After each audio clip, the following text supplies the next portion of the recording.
Саламатсыздарбы, урматтуу биздин катталуучулар.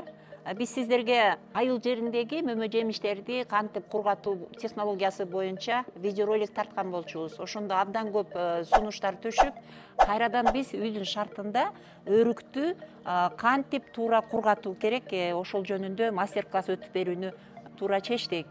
Анда эмесе, мынакей бул бышкан өрүк, аны биз сода салып, эмне үчүн биз сода себелейбиз? Себеби суу менен жууганда өрүктүн сыртындагы чаң, кир таза жуулат. Кайнап жаткан сууга лимондун согун, ширесин сыгып кошобуз. Эмне үчүн? Себеби жөнөкөй сууга эметкенде эзилип кетет. Анан өрүктүн сырты карарып кетпесин үчүн лимонный кислота болот.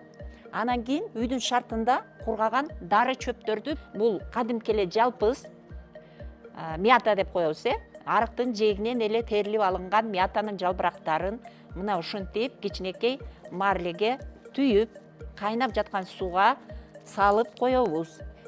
2-3 секундда эле кайра чыгарып алабыз. Кургатууга жөнөтүп жатабыз.